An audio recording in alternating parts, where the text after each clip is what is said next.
Is Mila Zimmerman, and I am also trying to figure out this Zoom thing.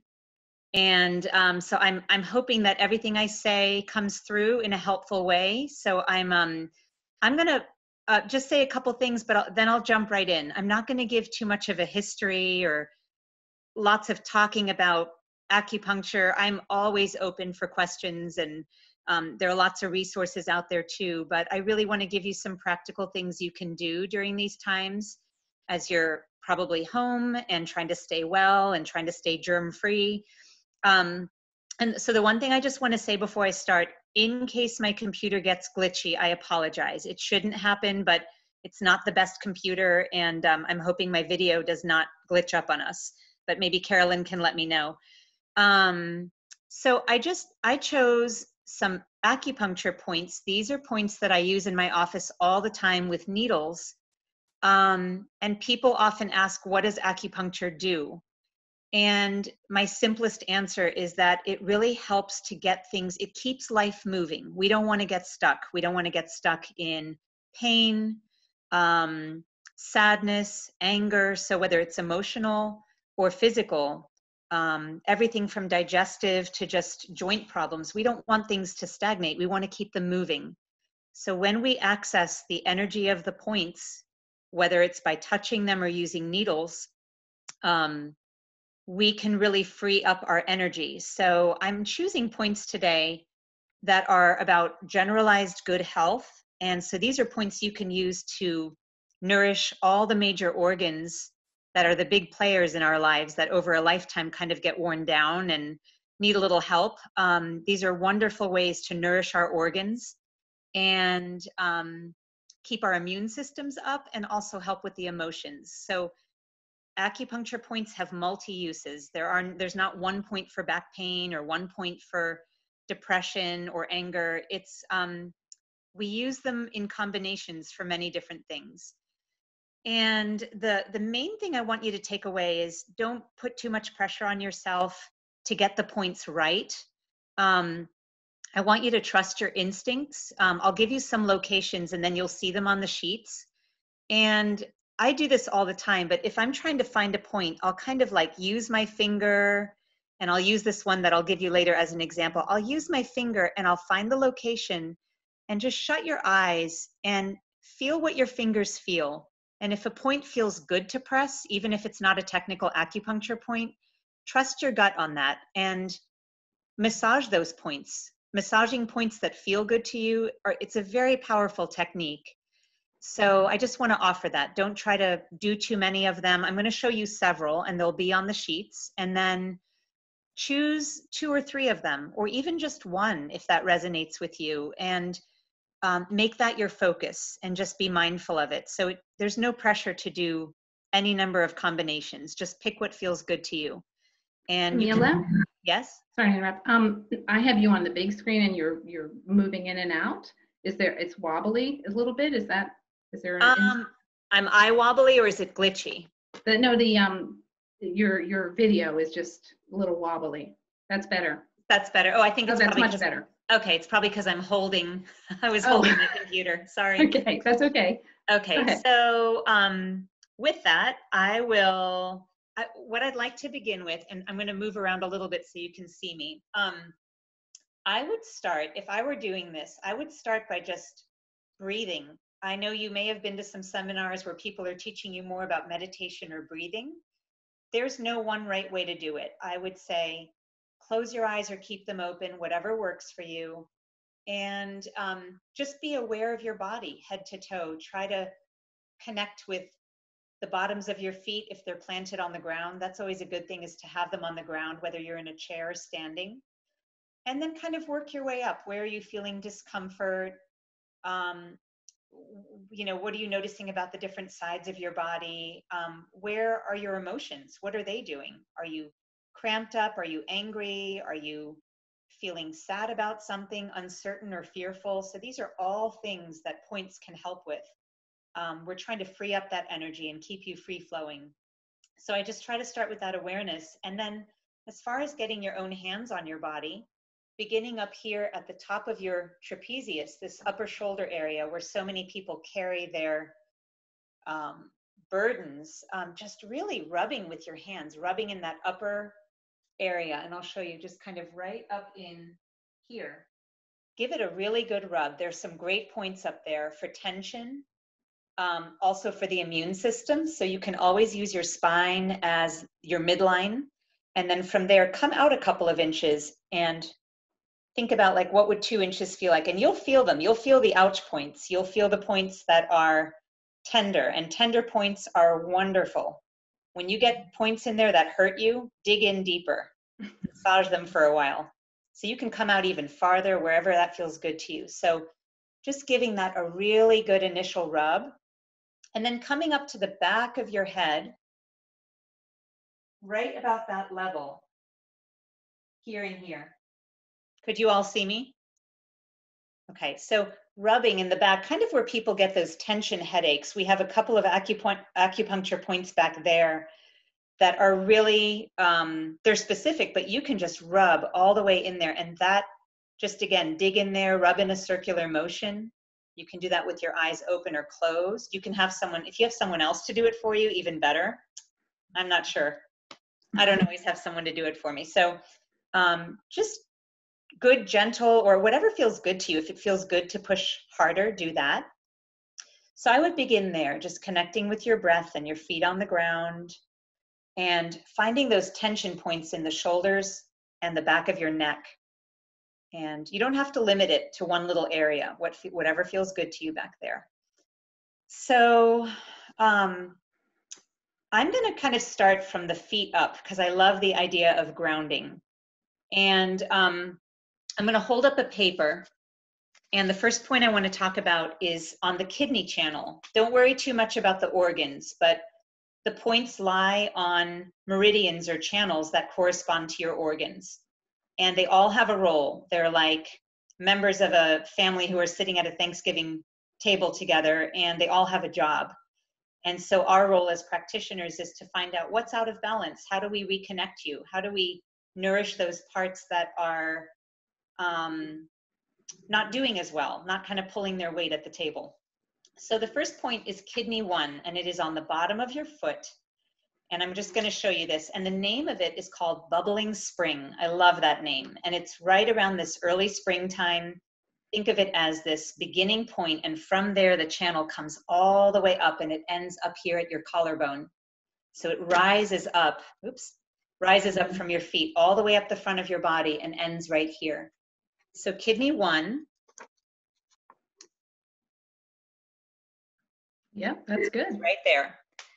And the way you find it, and if this is not a good point to find now, that's fine. The way you find it is you can turn your foot around and scrunch up your toes, and right between where the upper pads of your feet are, you're going to see a little divot. And again, use your fingers.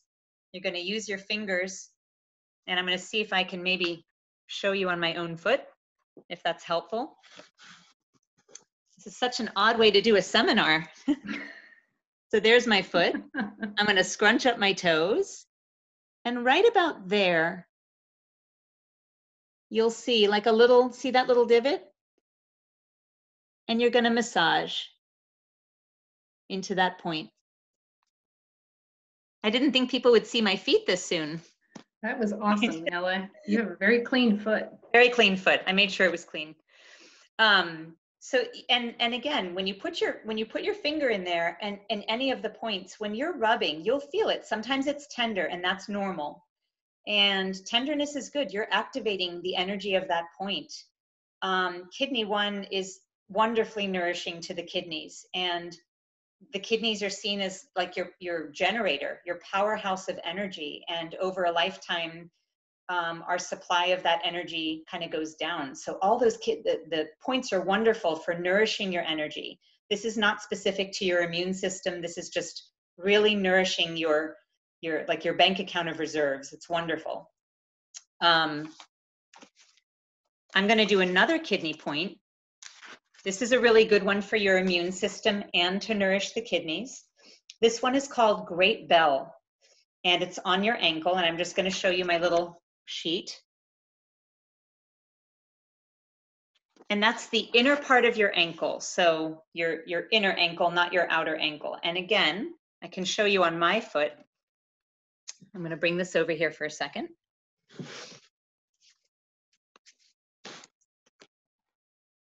So there's the ankle, and there's your ankle bone. And you're just going to come straight back and find that spot right there. And you can massage. Can you see that okay? I can, yes. Mm-hmm. Are you getting yeses from people? I think so. Ouch. Sorry. Mine's tender, excuse me. Yeah, that is often a tender point on people. And sometimes we use it, literally it's used as like a, you know, when all is not well. So it can be on an emotional level, but it's just a wonderfully nourishing point. And again, when it's tender, it's telling you something. It wants to be rubbed. It wants to have some attention. So that's called Great Bell. And I love the names because the names to me are really, in Chinese, they're pictograms. So they really are an idea of something. There's a reason that that point is named what it is. So Great Bell, it's like a big signal, a big bell ring that something is not right. All right, the next point is also on the foot. This is probably one of my favorite points ever. It's on the liver channel, and it's on the top of your foot, and it translates into happy calm. Who doesn't want happy calm? It's truly a magical point. And when we use it, it's very great for releasing tension and anger. So it calms your muscles, it calms your, like your irritation down a lot. Just an absolutely wonderful, nourishing point. So I'm going to show you, and this is pretty self-explanatory on here. I'm going to show this to you. There's the top of your foot, and I put little dotted lines. And you kind of come up between those two bones, between those two toes, until you kind of reach a little divot. So, you know, if it's coming up like this, I'm coming up until I reach like a little, you'll feel it. There's a little divot, a little hole there. Again, gently massaging those points. And you may or may not feel that tenderness. How's the pace, Carolyn? Am I going, or everybody, if you want to signal to me, is it too quick, too slow? Thumbs up, thumbs down? It sounds good to me. How's everybody? I can't see everybody. Is everybody saying yes? Okay, all right. And you can let me know at the end too if there's anything I'm missing. So for some of these, I'll show you on me, and others, and if you have a request to see one, because I just want to make sure I give you some good places to nourish, at the end I can show you. This is another one, again, from the ankle bone, and it's on the spleen channel. And again, some of these are the richer points that we use to nourish energy that we may have lost over a lifetime, or when we're just depleted. These are really great points for keeping your energetic reserves well. And in Chinese medicine, we really look at the whole person. So the immune system is always a manifestation of what else is going on the inside. You want to keep your inside strong and your energy strong, and then your immune system has a better chance to keep up as well, and your emotions too. So this next one is called Spleen 6, and it's kind of like a 3-in-1 point because it nourishes the liver, the spleen, and the kidney. And so it's called 3-yin junction. It's like the junction of 3 points. I'm going to hold up this again on your inner ankle.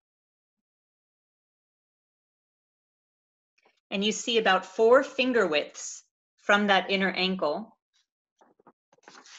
And this is one I might come and show you.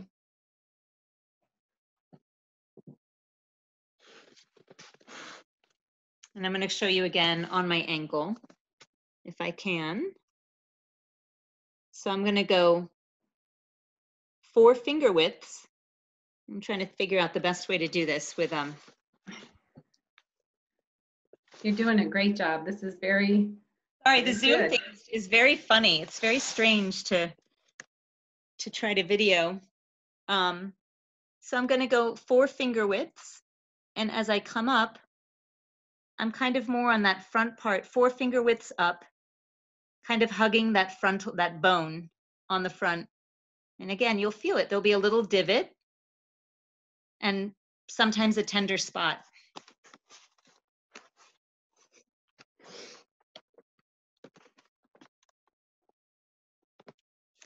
So that's 3 yin junction. I'm going to come back to, there's one it's stomach 36, and it's another one up on the leg. And I'm going to kind of let that one be for the moment, because I want to focus on one that's on the hand. So I'm kind of skipping around with the meridians. But so this next one is on the pericardium channel, and the pericardium channel runs right in there. So if everyone looks at their hand and makes like claws, if you kind of tense up your hand, you'll see 2 tendons right there. Look down and you'll see 2 tendons. And that channel runs between those 2 tendons. So for pericardium 6, which is just, it's wonderful for the immune system. It's great for insomnia, calming the heart and the spirit of the heart. And I think about that in these times when there's, a lot of anxiety around, even if we're not aware of it all the time. The pericardium is a good place to know, when do we need some protection in here?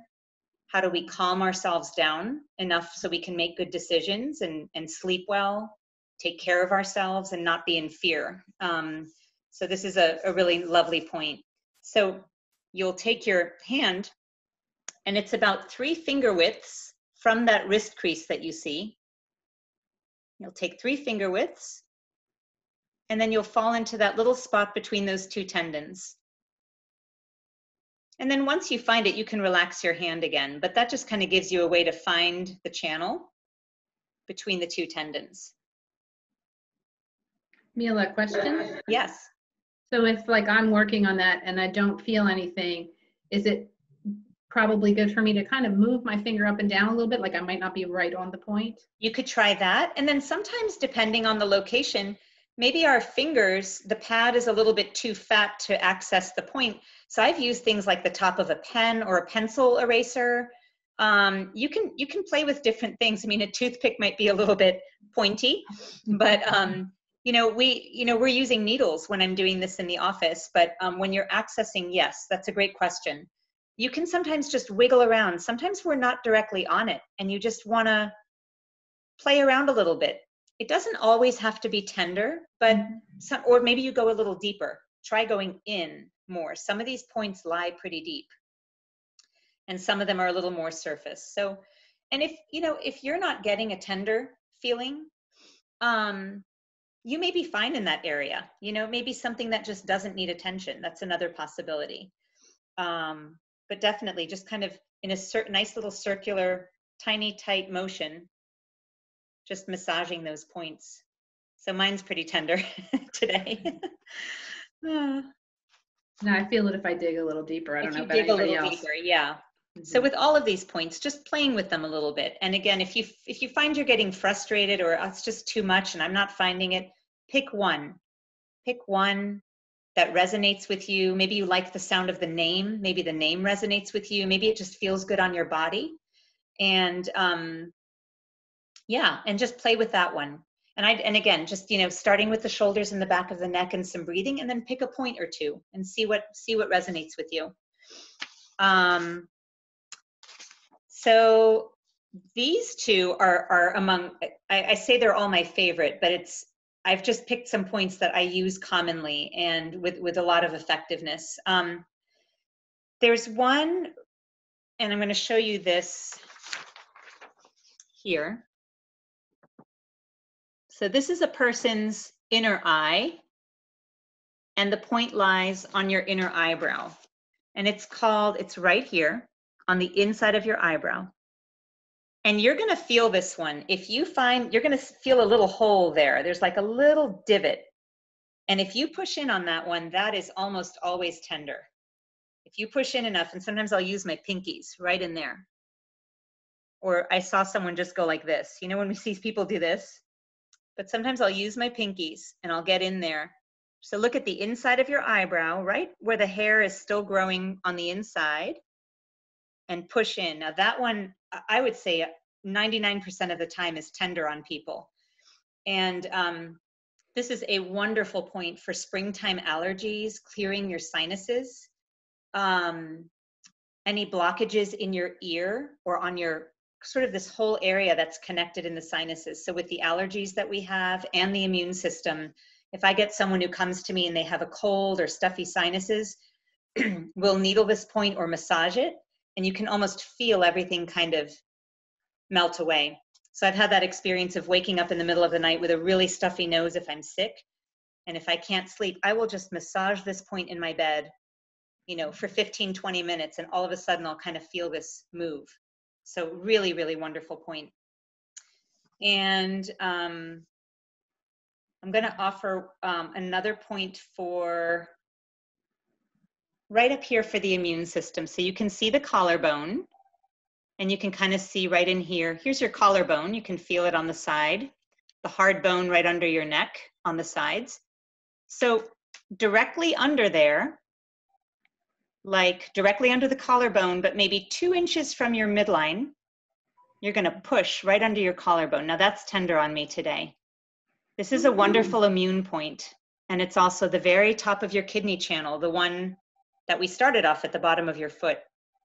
So this is a great immune point to rub as well. And the translation is storehouse. So imagine this big pantry of what you need, of energetic reserves, and you're opening that pantry, and what you need is right there. So it's a really fantastic point.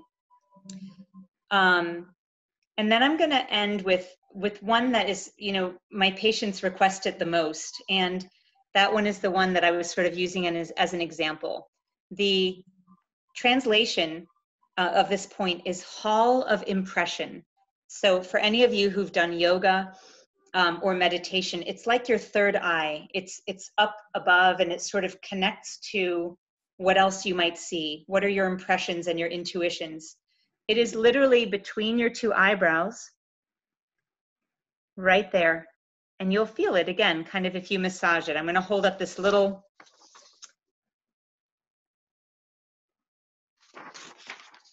So this point is probably one of the most relaxing points on the body. All of my folks who come in with anxiety or are just kind of on edge, this is such a grounding point.